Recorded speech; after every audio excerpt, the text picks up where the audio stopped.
Hi guys, welcome back. I have been tagged by RedH0plite and it's just a 5 questions about yourself tag. So like I say, there's 5 questions. First one, got them all written down on the screen. I've got to go right up to the bloody screen because without my glasses, I'm as blind as a bat.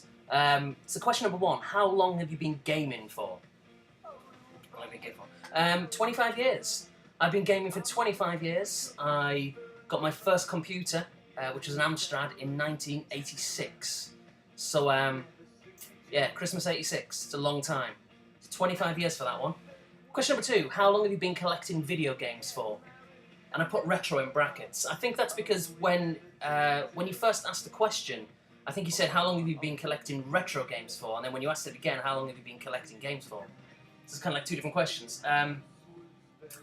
Well, retro one's a difficult one for me because, as many people might know, I don't really pick up a lot of retro games. But that's not because I'm not a retro fan. I'm a huge retro game fan. You know, obviously been gaming for 25 years or more, but having had my first computer for 25 years, or 25 years ago, I should say.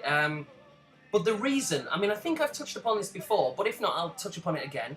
The reason why I don't really pick up a lot of retro games, and I really would like to, but the reason why I don't is because obviously living in America and being a Brit, you see, when it comes to games for me, let's rephrase it, let's put it this way. When it comes to games for me, retro games, it's not all about the actual game. For me, it's about the box, it's about the box art, it's the packing, it's everything that goes with it, you know, holding it in your hands, like the actual copy, or the same kind of copy, with the same box art, the same everything that you had back in the day, to coin that phrase. And I love that. I'm a very kind of nostalgic person anyway. Now, I mean, you know, I love like things like the Mega Drive, but over here, of course, it's the Genesis. So yeah, I could go and buy some Genesis games, and it would be the same game I'm playing that I played all them years ago. But it's different packaging, it's a different box, it's called the Genesis here, with the Mega Drive over there. Everything's different, so to me it's not the same. So I don't get that urge to get it back, because like I say, for me it's not about the game as such, it's about everything that goes with it. So that's the reason why I don't pick up a lot of retro games. And saying that, back in the UK, I've got like well over 100 boxed Amiga and ST games.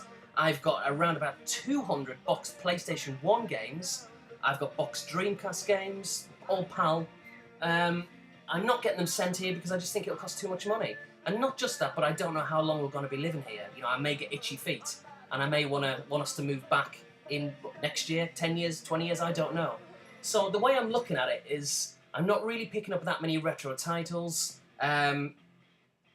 And if and when I do carry on doing that, it will be when we move back to the UK. In saying that, sometimes I do go onto eBay, like .co.uk, and if there's an Amiga game or an Amstrad game that I really like, I'm still buying it, but I've been getting them sent to my parents' house. So I'm kind of having this very big stockpile of games. But of course you don't get to see that on a pickups video because I haven't physically got it yet. So I do love retro gaming, but I don't really collect retro games. In saying that, I kind of do. Like I say, occasionally I will still do it. I've also started to pick up some PlayStation 1 NTSC games. It's kind of contradicting myself now, simply because obviously it is easier to get them over here than paying the silly prices that would cost if I was to get them all imported from the UK. So I'm doing it with some games, but generally I don't like to do it because, like I say, my nostalgic memories are all tied with the box art and everything else, and it's different over here. So the question, how long have you been collecting video games, retro or not, again, kind of 25 years really, although I'm not really collecting retro, as it were. I hope that kind of explains it a little bit. I know I completely kind of screwed that up. But still, it kind of makes sense if you watch it back 20 times, I guess. Question number 3, if you were only allowed one console, what would it be? I think I'd have to go for, I'd have to keep it current gen. Because you get the best of both worlds with current gen. You get to play, obviously, the new games with fantastic graphics and great playability and all the rest of it, where pretty much you can do anything. All them things we dreamed of as kids, like, oh, wouldn't it be great if you could do this? Well, now we're living in an era where you kind of can pretty much do most of the things we always dreamed of, in my generation anyway. And it's only going to get better, you know, with technology, which is great. So you get the current gen games with the current system, obviously, but you can also play old school games, whether it's downloading them on Xbox Live or PlayStation Network or on compilation discs. So you kind of get everything with a current gen system, the best of both worlds. So I would say a 360 or a PS3. I know you said pick one, but toss a coin. I'll have either one of them.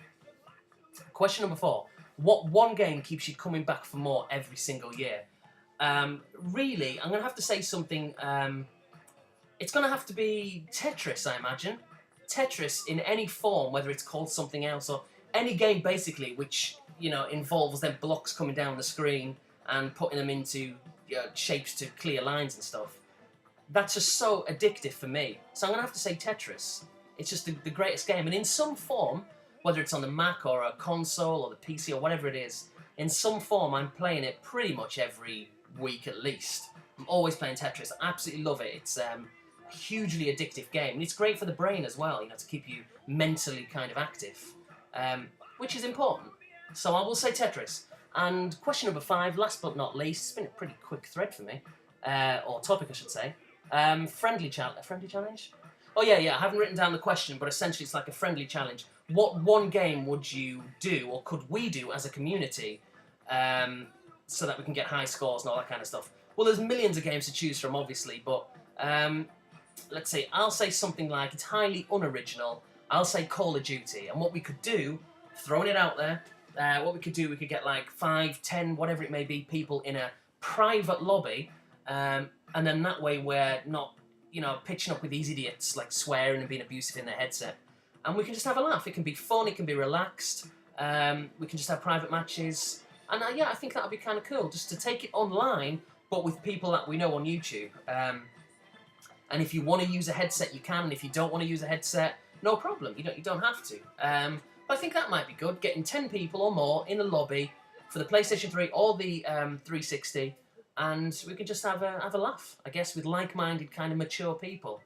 I say mature, I use that very loosely with me.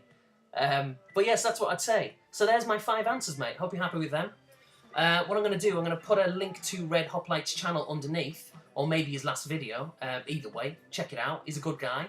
I've known him for a while on here, and I think he deserves a lot more subs. So yeah, check him out. And it's an open tag, so if anybody likes the idea of doing it, if you like the questions, if you think you can contribute to it, why not? Give it a crack. Thanks for watching. See you later.